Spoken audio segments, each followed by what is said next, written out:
Well, welcome into my channel today, guys.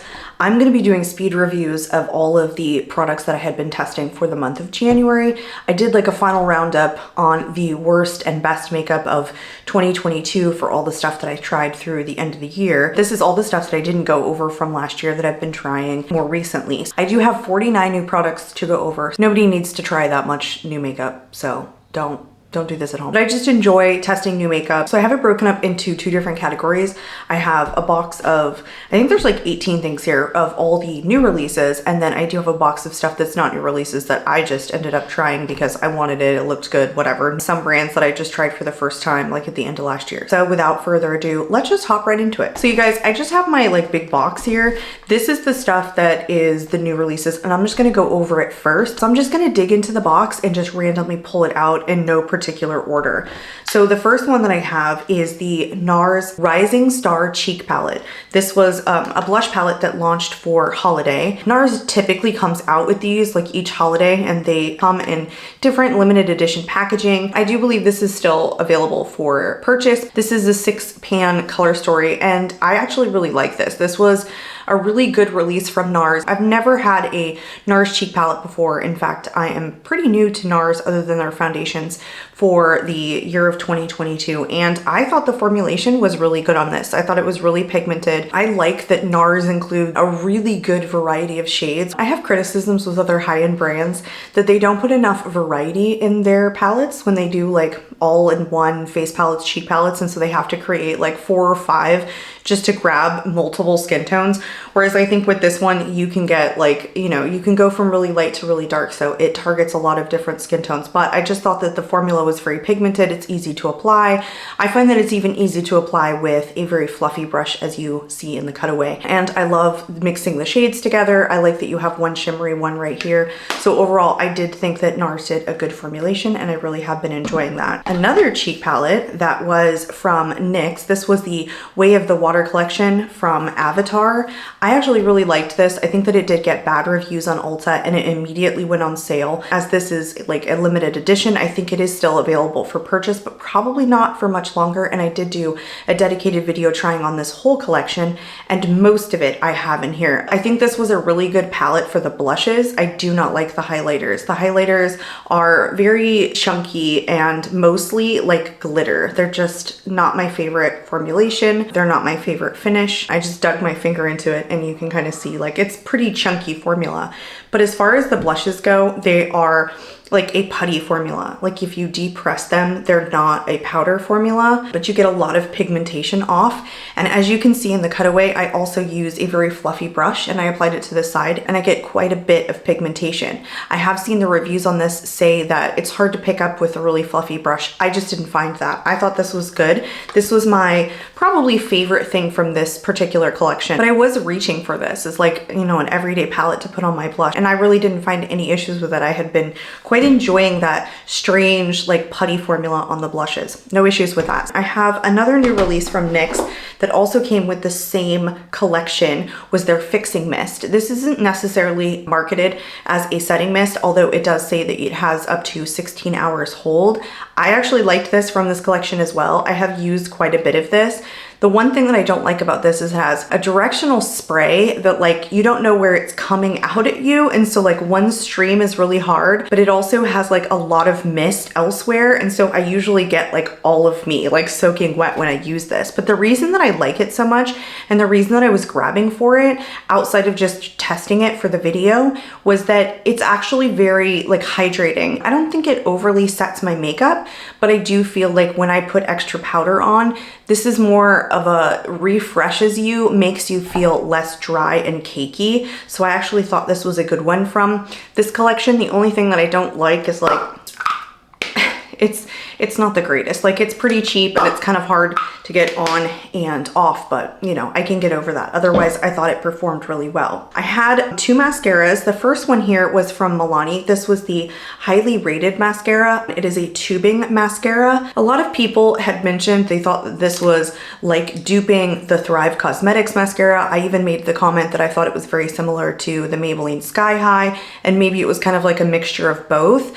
I like this product the more that it's it's open. I don't think I loved it as much when I first tried it, but as the product stays open and it gets a little bit older and like gets a little bit of air on it, I'm starting to like it a little bit more. I think originally I thought, okay, it gave a good amount of pigmentation and length, but I didn't think that it was better than either the Thrive or the Maybelline. And I'm starting to think that I like it a little bit more. Of course, it does not replace either of those. I just think that it's actually kind of a good drugstore tubing mascara. The other mascara was the e.l.f. Lash and Roll. Again, I think this was made as like a dupe to the Benefit Roller Lash, and I don't enjoy this one as much. I think this is gonna have to like fall into the fails category for me. It's just not very pigmented. It doesn't give like extra length. It's just okay, and it makes such a mess on like the bottom lashes, and the bristles are actually kind of hard. Like they actually kind of hurt me when I'm applying to the lower lashes because of this plastic wand. For whatever reason, it just bothers me, whereas plastic wands don't typically. The bristles on this are just kind of hard. So I don't enjoy this. I haven't found an e.l.f. mascara yet that I'm really in love with, and I've tried this one and the Big Mood mascara, and neither of them did I fall in love with. I decluttered the Big Mood one, and I'm probably not gonna hold on to this one because I really don't enjoy it, and I have other mascaras that I like a lot more than that one. It just doesn't do anything extra, and that's what I really want. There are a lot of new foundations recently, but I wanna put in the ones that I've really tested and I can give you like a good solid review on. The first one is the L'Oreal True Match Super-Blendable Foundation. I don't know where they get that Super-Blendable foundation thing from. I've never heard them put this on a foundation before. It is trademarked. I actually really like this one of all of the new releases from drugstore foundations recently that I've tried. I think this is a pretty medium coverage, like right out of the gate, not needing to be buildable, and I think it plays really, really nicely with a ton of other products. I sometimes have issues with some of the foundations that I absolutely love playing nicely with different primers, and I just didn't find that. This one plays nicely with every primer I've paired it with, and right now I've paired it with like 4 or 5 different primers.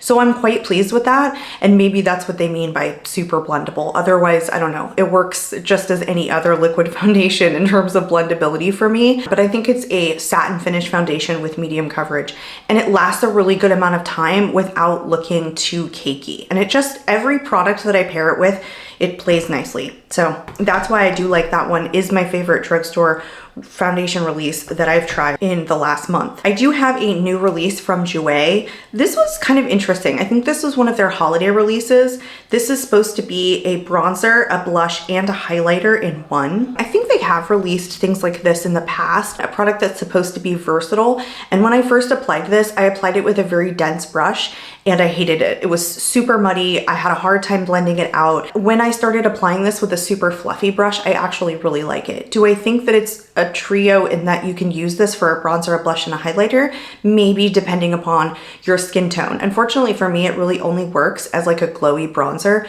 but I actually do like it. Applied with a fluffy brush, as a bronzer, I actually think it's beautiful. Once I figured out how to play with it properly, I did actually really like this. So this is a glowy bronzer that I don't mind, that I think I'm gonna like reaching for with a really fluffy brush. I have 2 products, lip products from Milani here, and I honestly don't know if these are new releases or not.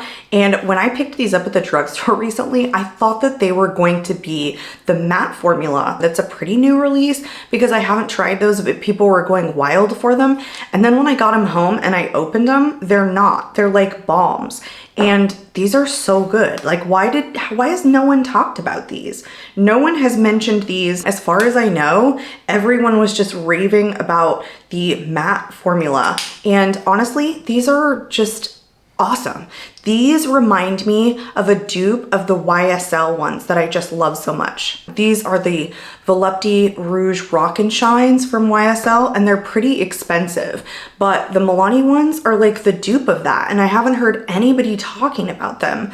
This one has like a silver center on it, and so you're kind of getting that in this swatch here, but they just have like the very same finish, the same amount of pigmentation. They're just as glossy, if not more. They last a good amount of time. They're just so comfortable. I was just shocked that I didn't hear anybody talking about these. I did pick up 2 shades. I would pick up like the whole line. These are really, really good, very comfortable, total dupe to the YSL. Another holiday release from Nars from that same Rising Star collection for holiday was their translucent crystal light reflecting setting powder. This they put out like every single year, and they do it in different packaging. So this isn't necessarily a new product to their line. I at first didn't love this because it's just a really strange like white powder that has almost micro glitters in it. Very, very, very fine glitters. They're not super detectable, but kind of on your swatch they are, but when you blend them into your face with like a fluffy brush, you don't get that. But it's such a white powder that I don't like it for all over my face unless I'm using a really fluffy brush. I like it with a more dense brush or a powder puff under my eyes because I think it's a really brightening powder. And so it took me a little bit to figure out that I do like it for mostly under my eyes, and if I'm going to use it all over my face, to use really fluffy brush. I like this product. I just don't think you need to run out and get it because it's just not a revolutionary product. I don't typically use brightening powders. If I do want to, because I'm getting a little bit dark under my eyes, I will reach for this, and for that it's good. It's just not something I reach for on an everyday basis. I have two highlighters here from Rare Beauty. These were the Soft Touch Silky highlighters. I really like these. I do. I think that Selena does a really good job with price point and formulation.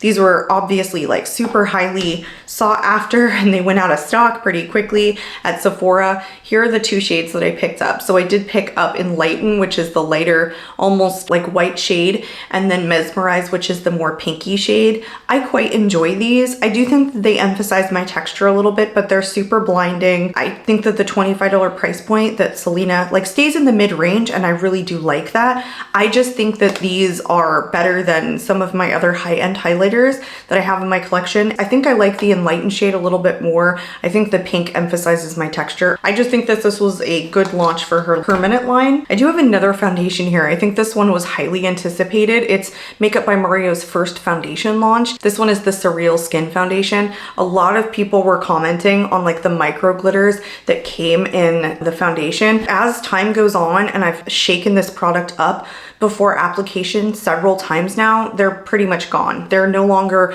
like in the packaging, except maybe a little bit at the top. They're mostly mixed into the foundation and have pretty much dissolved. And it never translated to the skin either. The reason that I really like this foundation for me is because I have dry skin, and it's more of a hydrating kind of like dewy finish foundation, and that's what I reach for most often. I think it gives medium coverage. I think it's buildable. I don't know that this would work on like oily skin, but I definitely think this is dry skin friendly, so I've been quite enjoying this. This one will definitely stay in my collection because I'm trying to stay away from keeping foundations that don't work for me after I've done like speed reviews. Like I'll probably put them in a box and keep them for like the worst of that year, but then after that I'm not gonna keep them for any reason because I only want to wear foundations like in my everyday life that I know really make me feel beautiful and confident, and I can confidently say that this is one of them. So that one is definitely a good one for me and gonna stay in my collection. I have two concealers that I tried. One is the Ethereal Light Born This Way concealer from Too Faced. I don't enjoy this as much as the original Born This Way concealer. I think that they were trying to come out with like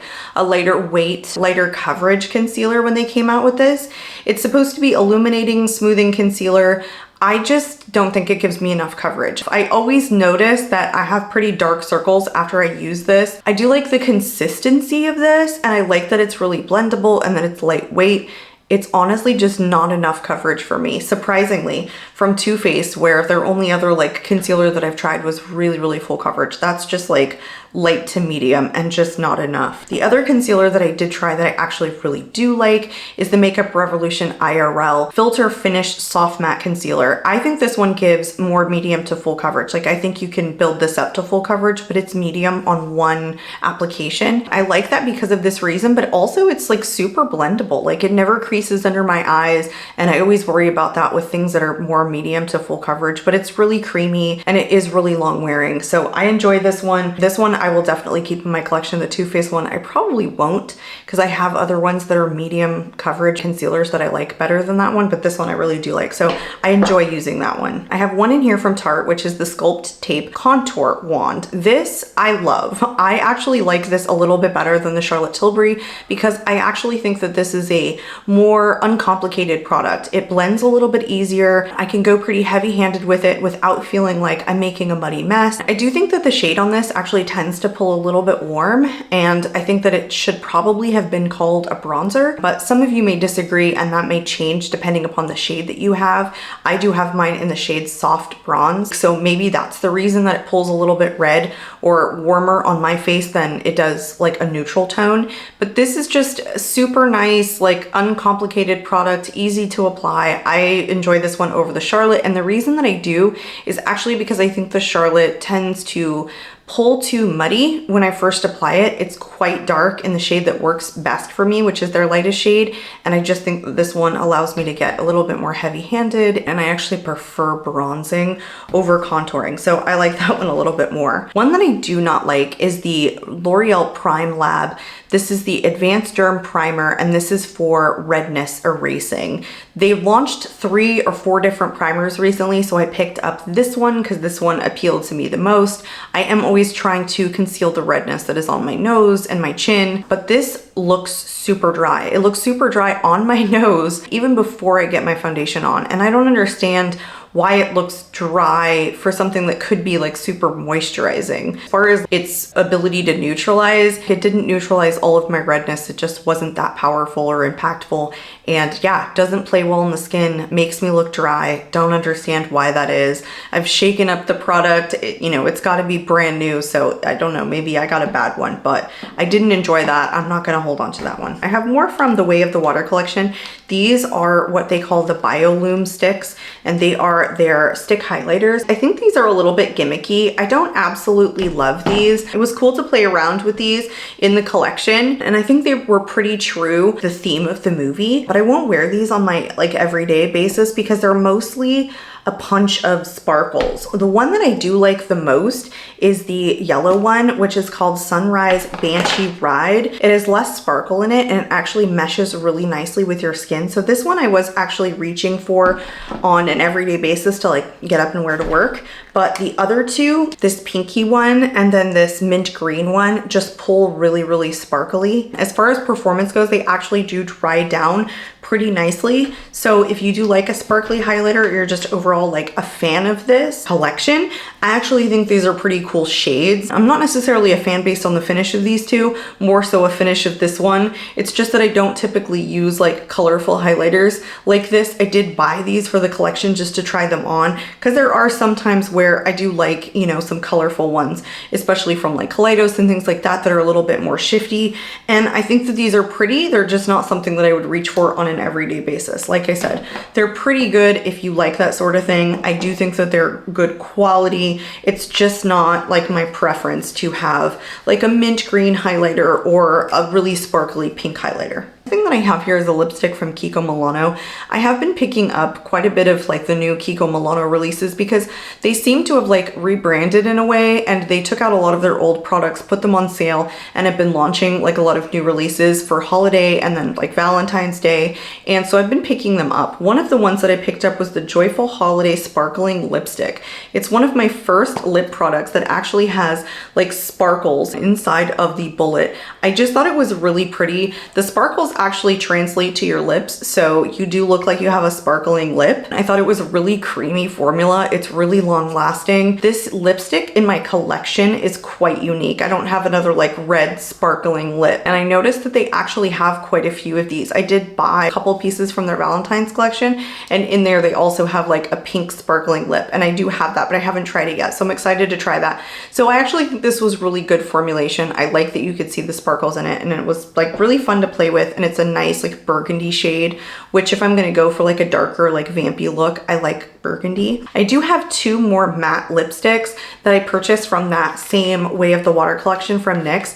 This one I am wearing today. I quite enjoy this formula. I think that it's very, very comfortable matte formula. I can top it with anything. It stays super pigmented, and it's so pigmented that it like stains the back of my hand when I do a swatch. It stains my lips. It just lasts all day, and it breaks down nicely. It seems to break down like naturally, but then because they're staining underneath, it kind of looks like like a gradient, which is kind of fun. And so from this collection, I actually thought these lip products were really good. It is just like cardboard packaging. I think they're really good quality lipsticks, and I did like that. This other shade is very, very punchy. It's Ronal and it's a hot pink. I've kept it in the box because I just don't know if I'm gonna keep this particular shade. I have swatched this once before, but it's just a very, very hot pink, and they're very, very pigmented lipsticks. They're very, very full coverage. I know that these are a limited edition and probably not available for a lot longer, but I think NYX did a good job on the formulation of those. Next, I have a product from Milani. It's the Under Eye Brightener Conceal and Perfect. I have mine in the shade Rose. This is made for like fair to light skin tones.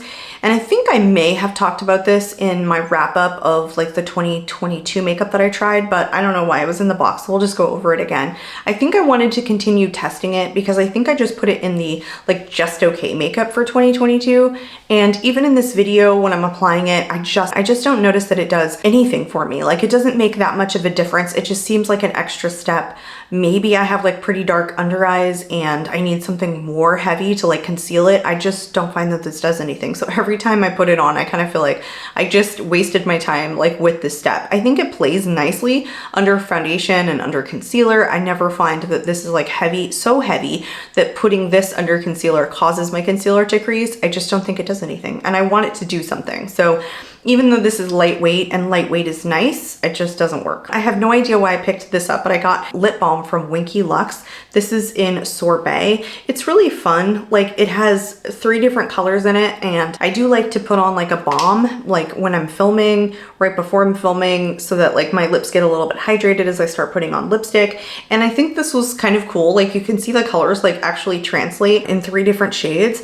And I think that it actually looks like pink when you start rubbing in your lips. And so I thought it was nice. I just don't know that you need this. Like this isn't something that made me jump out of my seat. I just picked it up kind of on a whim. You know, when you're shopping and you're like, oh, that's cool, I'll just put that in my cart because it's new. It just didn't do anything extra special for me. It's a nice lip balm, but that's about it. The next one that I have is a highlighter from Charlotte Tilbury. This is the Hollywood Glow Glide Face Architect highlighter, and I have mine in the shade Moonlit Glow. I think this is a really nice highlighter. I don't think there's anything wrong with the quality. I don't love the packaging and the fact that it spins around inside of the compact because it's a removable product, but I still feel like it shouldn't do that. There are other removable products that I have, like that come with compacts that you can take out and they don't spin around like this one does. I think she did a really good job. I think it looks very natural on the skin. I think it's good quality. I think it looks beautiful on the skin. I don't necessarily think that it's the most blinding, but I think it's supposed to be a little bit more natural looking. So for that reason, it's a nice launch from Charlotte. I just don't know that I feel like I can't live without this. Kind of an unknown brand that not a lot of people talk about is Make Beauty. They did have the new Skin Mimetic Micro Suede bronzer that launched, but this is a newer release. This is their Skin Mimetic Micro Suede blush. This one is in the shade Mystic Mauve. Overall, I have been quite enjoying the Make Beauty products, and I really don't hear anyone talk about this. The only other person that I hear talking about Make Beauty is Khaki Reviews Beauty. This blush is actually really unique in my collection, and the reason that I like it over some of my other powder blushes is that this mauve actually has like a purple undertone to it. It's just very different kind of mauve tone in my collection. I think that these are super comfortable. They're very pigmented. They're easy to apply. They last a long time. So all the boxes that you want checked with a blush, but it's just the shade is very unique. It's just like this very, very cool toned purple undertone, which is actually quite nice. And this is an example of a product that is good quality. This is a like removable compact, so you can replace these, which I actually really do like because I'm a fan of their packaging overall. I think that they're very sleek and very consistent, but you know, if Charlotte had done something like this, then this packaging wouldn't spin around inside the compact, which her other new release with her powder does the same thing. And that feels like garbage, whereas something like this feels really sturdy and nice and high-end. The last product that I have in the new releases box, I believe is a new release. I'm pretty sure, but I could be wrong. But I'm gonna keep it here anyway. This is the Hard Candy Selfie Cheek Tint. This is a really like interesting product. I have seen a couple of people try this recently, but I actually tried it before I noticed other people trying this. And this is one of those like pH ones where it just goes on clear clear, but then turns this bright pink when it warms up to your skin. And it's just like a very clear gloss inside the tube, but yeah, it turns that bright pink. What I was worried about with this was like that it wasn't gonna be overly pigmented, that it was just kind of be like super sticky on my cheeks. And I don't think either of those things are true. I think it holds a good amount of pigmentation. And I think that this does actually dry down once you start to blend it in, but it's just not my favorite kind of product. I got it because I was testing a bunch of hard candy things, but it's just not a product that I'm gonna reach for that often. I don't like a blush this color, honestly. And I guess I should have known that most of these pH ones, they tend to turn that color of pink, but I wasn't sure. So I got it. It's just not my favorite like color on my cheeks, and it's not my favorite application either. It's probably a color that's pretty popular for a lot of people. I just pull from darker shades or oranges more often than I do this one. So it's nice. It's kind of gimmicky in my opinion. It's probably not something that I'm gonna keep around and wear on an everyday basis, but I don't hate it. I don't think it's bad quality. That's all of the products, you guys, that I had for today's video. I know that it was a lot. If you're still hanging on there with me, I appreciate it. If you're new to my channel, I hope you consider subscribing. I hope you're all having a wonderful new year so far, and I am out of here. So I will catch you all in my next video. Bye guys.